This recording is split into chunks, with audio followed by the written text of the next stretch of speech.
38절까지 말씀입니다. 그들이 예수를 끌고 가다가 들에서 오는 시몬이라는 한 구레네 사람을 붙들어서 그에게 십자가를 지우고 예수의 뒤를 따라가게 하였다. 백성들과 여자들이 큰 무리를 이루어서 예수를 따라가고 있었는데 여자들은 예수를 생각하여 가슴을 치며 통곡하였다. 예수께서 여자들을 돌아보시고 말씀하셨다. 예루살렘의 딸들이여, 나를 두고 울지 말고 그대들과 그대들 자녀를 두고 우시오.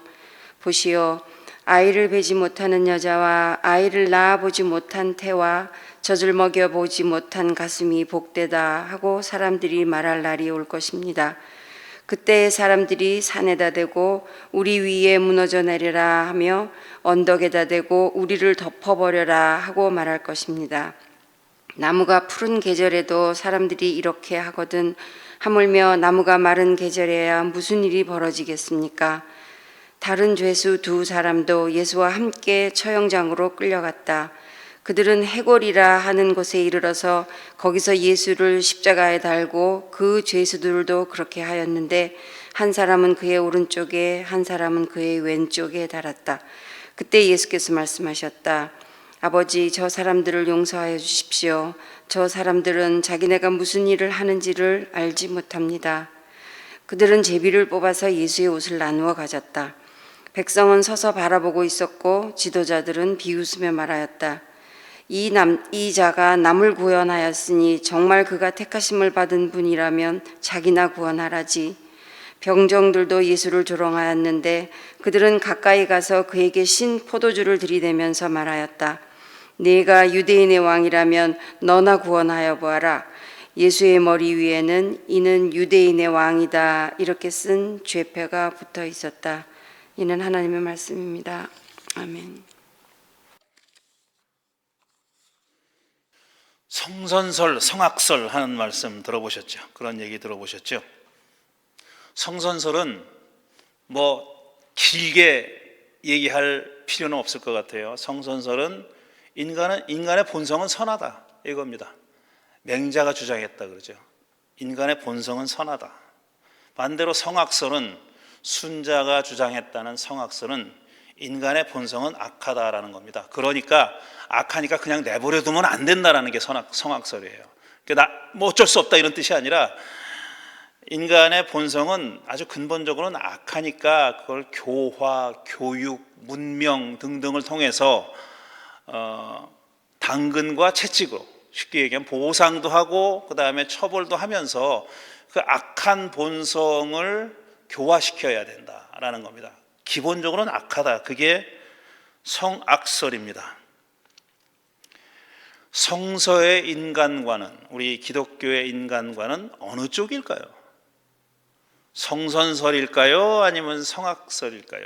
기독교는 인간을 근본적으로 선하다고 생각할까요? 아니면은 기본적으로 악하다고 생각할까요? 어느 쪽인 것 같습니다. 같습니까? 제가 이제 이런 거 잘 안 하는데 오늘 한번 해보겠습니다. 손 들어서 저만 보니까 뒤에 앉아 계신 분 보이겠구나. 뭐 이게 뭐 내가 어떻게 생각한다는 게 무슨 부끄러운 일은 아니니까요. 어떻게 생각하더라도 한번 성선설 쪽이 맞을 것 같다. 그러니까 여러분이 생각하는 거 말고 기독교는 혹은 성경은 인간이 기본적으로 선하다고 믿고 있다고 생각하시는 분 한번 손 들어 보십시오. 예, 그 다음에 아니 기독교 성경은 인간은 기본적으로 악하다 이게 전제되어 있다 라고 생각하시는 분 손 들어 보십시오. 후자가 더 많습니다. 그것도 상대가 안 되게 많네. 몇 분 안 되는데 상대가 안 되게 많네요. 예. 그렇습니다. 대부분은 지금 현실적으로 대부분의 기독교인들은 성악설을 얘기한다고 생각해요. 성경이 성악설을 얘기한다고 사람이 근본적으로 악하다라고 전제되어 있다고 그렇게 생각합니다. 그 이유는 얼마든지 짐작할 수가 있습니다. 창세기 3장에 보면은 하나님이 선악과는 따먹지 말아라. 다른 나무의 열매는 다 따먹어도 좋은데 굳이 그거 하나 따먹지 말라 그랬는데 또 굳이 그걸 따먹어요. 첫사람이 아담과 하와가 그걸 따먹잖아요. 그래서 쫓겨납니다. 에덴 동산에서 쫓겨나죠.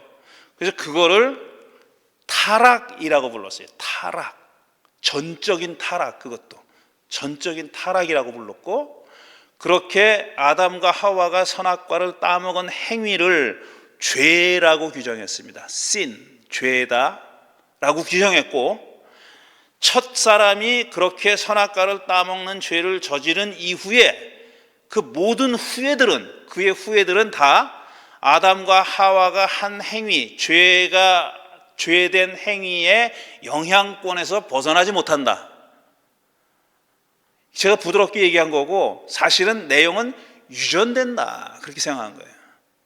그 악한 본성이 하나님의 말씀을 순종하지 않고 따먹지 말라고 했던 그 유일한 금령을 어긴 그 악한 본성이 그 후대의 모든 사람들에게 유전된다 라고 믿었습니다. 그게 소위 원죄라는 거죠. 원죄, 오리지널 신, 원죄라는 거예요. 원죄라는 주장을 했던 사람들은 교부들 가운데, 그러니까 첫 1세기, 2세기 이때 교회의 형성기에 리더 역할을 했던 교부들, Church Fathers라고 그러잖아요. 교부들 가운데도 있었어요. 그런 주장을 하는 사람, 터툴리안 같은 사람들이 그런 주장을 했습니다. 그런데 이 원죄 교리라고 부를 만큼 체계적으로 이 원죄의 주장을 논리적으로 이렇게 정리한 사람은 누구냐면 4세기에 살았던 어거스틴입니다. 성 어거스틴. 고백록을 쓰고 하나님의 도성을 쓴 그 어거스틴이 이 원죄에 관한 교리의 기본을 놓은 사람이에요. 기초를 놓은 사람이에요. 그리고 사실 그 교리가 그로부터 2000년 가까이 지난 지금까지도 그리스도교의 근본 교리가 된 겁니다. 그래서 원죄를 부정하는 사람은 있어요. 부정하는 교인, 부정하는 학자들은 있는데, 어떤 교단이, 하나의 커다란 조직체인 교단이 원죄를 대놓고 부정하는 교단은 없습니다. 어디도 없어요. 카톨릭, 정교회, 개신교 다 합쳐서 교단 자체가 원죄 이거 틀렸어, 우린 이제 이거 안 믿어 라고 하는 교단은 없어요. 저는 여러 번 얘기를 했는데 저는 원죄가 틀렸다고 생각하는 사람입니다. 원죄를 믿지 않는 사람이에요. 그건 저 개인의 얘기고, 여러분은 뭐 제가 믿으니까 여러분도 믿어라 이런 얘기는 아니에요. 그러니까 성악설이라고 생각하는 거예요. 이 에덴 동산에서 벌어진 사건, 선악과를 따먹은 사건과 그 이후에 그 죄를 다 물려받았다는 원죄 이론 때문에, 원죄 교리 때문에 기독교는 성악설 쪽에 가깝다라고 생각하는 사람들이 훨씬 더 많습니다. 기독교는 성선설에 가깝다라고 주장하는 사람보다 성악설에 가깝다라고 주장하는 사람들이 훨씬 많습니다. 그러면 지금 우리 교우들 가운데, 이 자리에 오신 교우들 가운데 두 분이 나는 성선설이다, 성경은 기독교는 성선설에 가깝다라고 손을 드셨는데 근거가 없지 않습니다.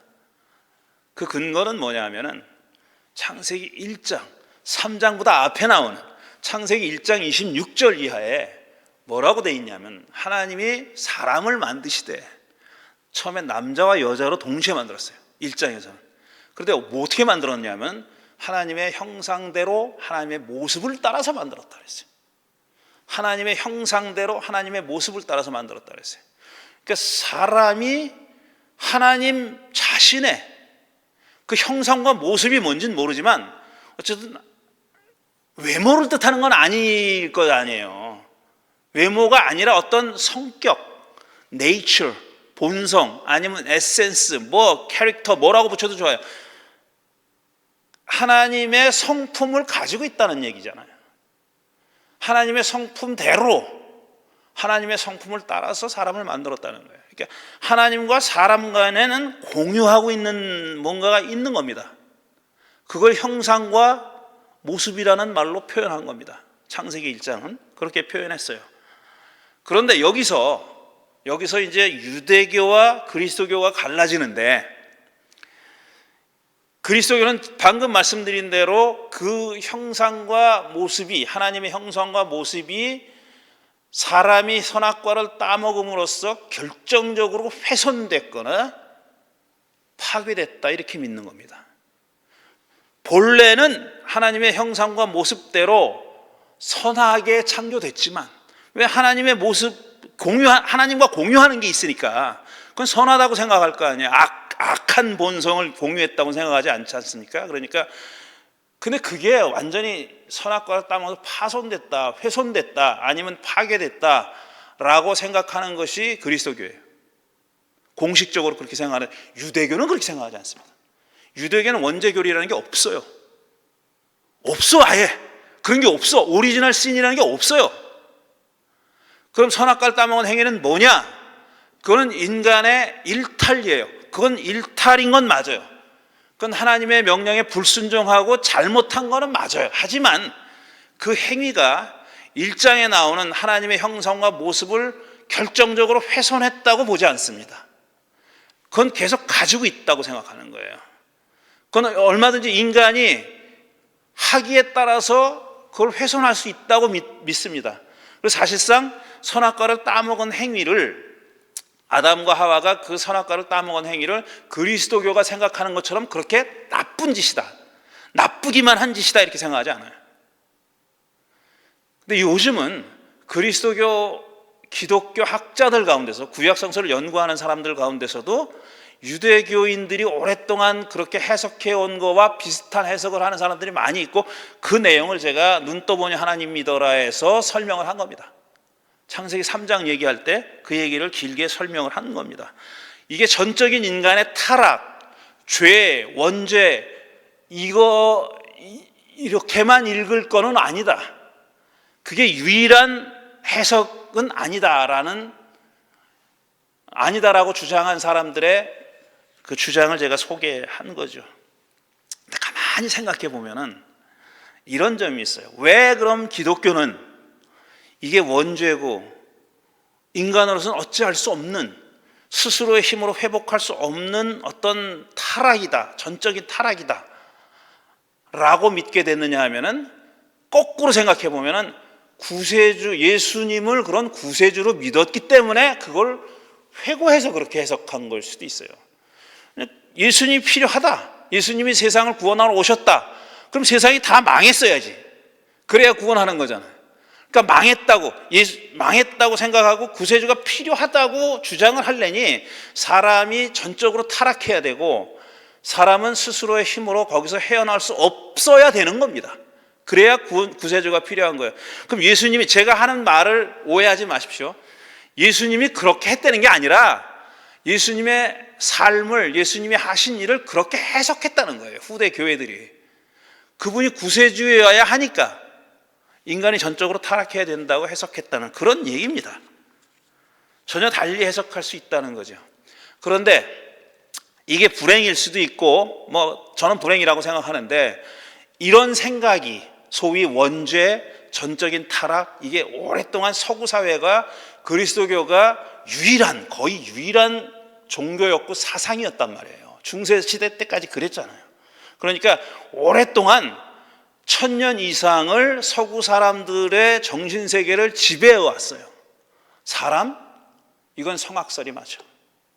사람 근본적으로 악한 존재야 라는 생각이 오랫동안 이 서구 사람들의 정신세계를 지배해 온 겁니다. 그래서 근대에 들어와서도, 계몽주의 시대가 지나고 근대에 들어와서도 마키아벨리가 누굽니까? 마키아벨리가 근대 정치의 아버지잖아요.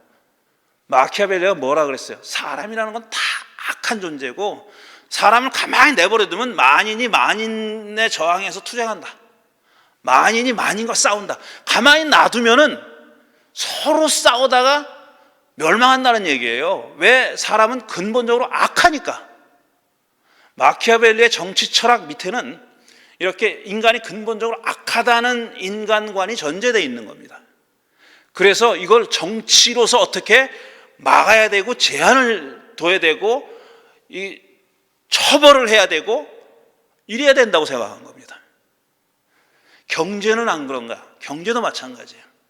자본주의 경제라는 것이 기반을 두고 있는 인간에 대한 이해가 이거예요. 인간은 이기적인 존재다. 인간은 근본적으로 이기적인 존재다. 가만 놔두면은 지 혼자 살려고 별짓을 다 한다. 이게 자본주의의 인간관입니다. 그래서 이거를 컨트롤해야 된다고 생각하는 거예요. 컨트롤해야 된다고. 또 뭐가 있나? 또 많은데 잊어버렸네. 얘기하다 보니까. 이렇게 오랫동안 사람은 근본적으로 악하다는 생각이 우리 인간의, 특히 서구 사람들이지만 또 동양도 뭐 다르진 않아요. 왜냐? 성악설 성선설이라는 게 있잖아요. 이미 인도에도 있고 비슷한 게 중국도 있고 중국의 영향을 받은 우리 한국과 일본에도 있어요. 비슷한 생각들이 다 있어요. 이게 인간이 근본적으로 악하다라는 생각을 가지고 있단 말이에요. 이게 오랫동안 그리스도교가 서구 사회를 지배하다 보니까, 서구의 정신세계를 지배하다 보니까 인간은 근본적으로 악하다는 생각이 진리처럼 여겨지고 있는 거예요. 그런데 거기에 또 현대에 들어와 가지고 그 생각을 더 강화시켜준 과학적인 그런 결론들이 또 있습니다. 그 중에 하나가 뭐냐 하면은 이기적인 유전자라는 거예요. 리처드 허킨스가 얘기했던 이기적인 유전자. 유전자라는 것은 근본적으로 이기적이고 생존에 모든 포커스가 맞춰져 있다는 거예요. 살아남는데 포커스가 맞춰져 있는 거예요. 살아남는데 유리한 유전자는 살아남는 거고, 거기에 불리한 유전자는 도태된다는 거예요. 이기적인 유전자라는 제목이 그 주제어가 딱 말하고 있는 거예요. 인간이라는 존재는 이기적이다. 그것도 더킨스는 그게 생물학적으로 진화론적으로 입증이 가능하다라고 주장했던 겁니다. 물론 그가 1970몇 년, 60몇 년도에 이 책을 냈죠. 조금씩 이론이 바뀌어오긴 했었어요. 나중에 밈이라는 것도 얘기한 거예요. 이 양반이. 그렇게 유전자, 진만 가지고 설명할 수 없는 게 있다라는 얘기도 했지만 어쨌든 근본적으로 유전자는 이기적이라는 거예요. 인간은 이기적이라는 거예요. 그런데 이게 또 심리학적으로도 과학적으로도 이게 입증될 만한, 입증이라기보다는 이런 이론을 더 강화시켜주고 뒷받침할 만한 그런 과학적인 결과도 있습니다. 생물학적인 결과도. 그게 뭐냐 하면은 사람의 기억이라는 거 있잖아요. 사람의 기억이라는 거는 평범하고 좋은 일은 오래 기억하지 않아요. 끔찍하고 악하고 이런 거는 오래 기억합니다. 왜 그런 줄 아십니까? 왜 그런 줄 아세요? 이건 과학적으로 매우 합리적인 거예요. 왜 사람은 좋은 일, 평범한 일은 금방 잊어버리고 나쁜 일, 사악한 일은 마치 그런 일이 굉장히 자주 벌어진 것처럼 그렇게 뚜렷하게 기억하느냐? 당연하죠. 그거는 그런 일에 대한 대비, 그런 위험에 대비하면서 우리 인간들이 살아남은 거예요. 거기에 대비한 유전자가 살아남은 거예요. 그러니까 당연히 그게 그렇게 해야 살아남으니까 기억하는 거예요. 그 나쁜 일들을 기억하지 않으면은 생존에 방해가 되는 겁니다. 그걸 잊어버렸다가는. 근데 좋은 일은 잊어버려도 생존에 큰 문제가 없어요. 살아남을 수 있다고요. 그래서 그렇게 된 거예요. 이게 다냐? 또 있어요, 또. 이건 사회학적인 이유라고 볼 수 있는데, 자꾸 뭐 자꾸 그러니까 뭐 별거라고 오해하실 수도 있는데, 뭐 심리학, 사회학, 뭐 유전학 뭐 이런 얘기 하니까 상식적인 얘기입니다. 여러분 텔레비전 틀고 뉴스를 보세요. 죄다 나쁜 얘기만 나옵니다. 왜 나쁜 얘기만 나오는지 아십니까? 평범한 얘기는 뉴스거리가 안 돼요. 사람의 주목을 받지 못하고 클릭을 유도하지 못합니다. 요즘 세상에서는 나쁜 뉴스에 클릭을 유도하죠. 나쁜 뉴스가 클릭을 유도하고 나쁜 뉴스가 보도량이 많은 거예요. 그러니까 뉴스를 아주 비판적인 시각에서 보지 않는 사람들은 뭐라고 생각하냐면 이게 세상이 온통 개판이네. 야, 이거 바깥에 나가면 큰일 나겠네. 이런 생각하게 만듭니다. 그게 뉴스거리가 되는 거예요. 근데 여기서 또 한 걸음 더 나갑니다. 조작하기도 해요. 뉴스를 만들어내. 우리가 아직까지 오랫동안 과학적인 실험의 결과라고, 특히 사람의 심리와 관련된 실험의 결과라고, 실험 결과 이래서 이런 결론이 나왔다라고 생각했던 것, 많은 그런 결과 중에 많은 것들이 조작이 있거나 아니면 잘못된 결론을 유도해낸 일들이 많다는 겁니다. 우리는 뼈저리게 느꼈어요. 황우석. 자기 이름 날리느라고 연구원들 보고 조작하라고 시킨 거 아닙니까? 그게 순수하게 객관적이고 과학적이어야 하는, 가설에서부터 절차와 결론까지 과학적이어야 하는 그런 과학 실험에서도 이런 일이 벌어지고 있는 겁니다. 지금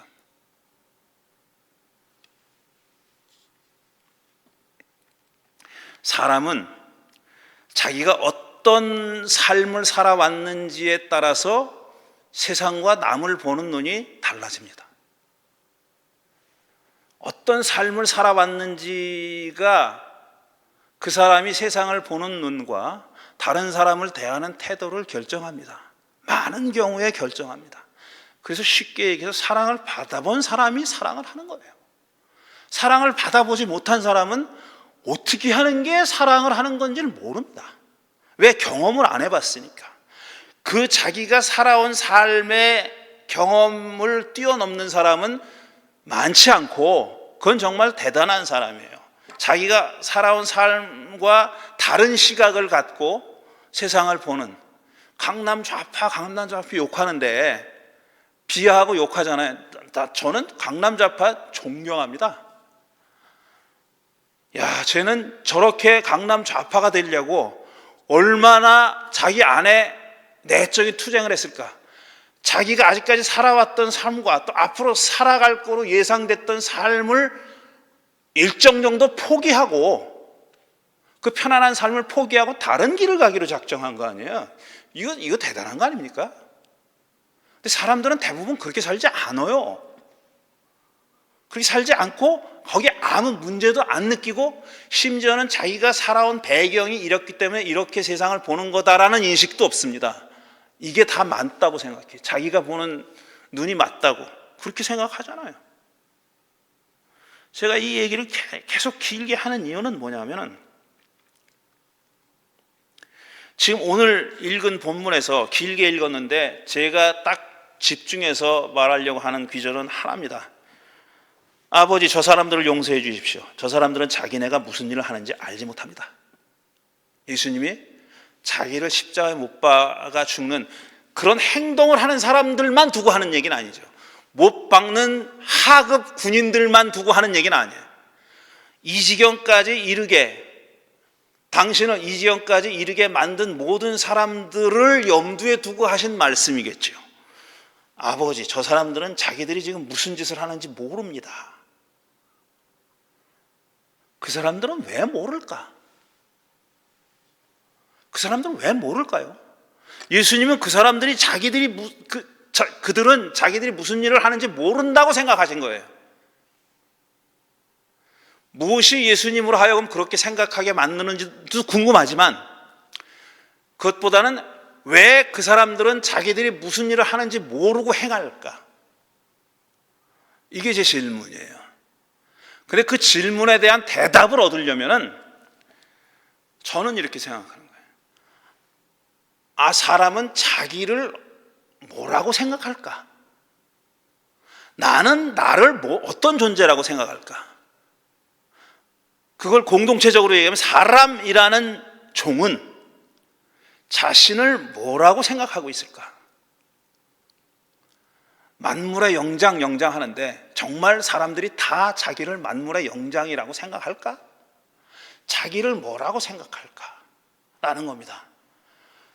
그게 성선설, 성악설이라는 것도 아주 단순하게 이분법적으로 얘기한 거지만 진리를 담고 있다고 생각하는 거예요. 사람은 자기를 근본적으로 선하다고 생각하는 사람들이 있고, 자기를 근본적으로 악하다고 생각하는 사람들이 있다는 겁니다. 자기 자신을 그렇게 생각하는 거예요. 사람의 많은 행위가, 모든 이라고 일반화하기는 어렵지만 사람이 하는 많은 언행이, 대부분의 언행은 자기를 뭐라고 생각하느냐에서 나오는 겁니다. 자기를 뭐라고 생각하느냐에 따라서 그 사람 말과 행동이 달라진다는 거예요. 쉽게 얘기하면 내가 선한 사람이다라고 생각하는 사람이 하는 말과 행동, 내가 근본적으로 나쁜 놈이다, 악인이다라고 생각하는 사람이 하는 말과 행동은 다르다는 거예요. 다르다는 겁니다. 이렇게 얘기하면 또 약삭 바른 사람은 두 가지가 다 있어, 이렇게 얘기하죠. 두 가지가 다 있어. 그 말도 틀린 말이 아니에요. 두 가지가 다 있잖아. 우리 맨날 고민하잖아요. 주머니에 지금 100불 있어. 그럼 이걸 내가 뭘 맛있는 거 사 먹을까? 제가 많이 하는 비유입니다. 맛있는 거 사 먹을까? 아니면 책을 한 권 살까? 아니면 저 거리에 있는 노숙자한테 줄까? 고민하잖아요. 그게 우리예요. 그게 우리라고. 그러니까 쉬운 대답은 둘 다 있걸라? 이렇게 얘기하는 거예요. 이런 사람들 때문에 이런 우화가 생겨났다고 생각합니다. 어떤 노인이 자기 손주를 앉혀놓고 이렇게 얘기했습니다. 이건 뭐 많이 떠도는 얘기, 출정이 누구지도 몰라요. 누가 이 얘기를 했는지도 모르는데 어떤 노인이 자기 손주를 앉혀놓고 이렇게 얘기했는데, 우리 사람이란 이 속에 나쁜 늑대하고 착한 늑대가 같이 살고 있단다.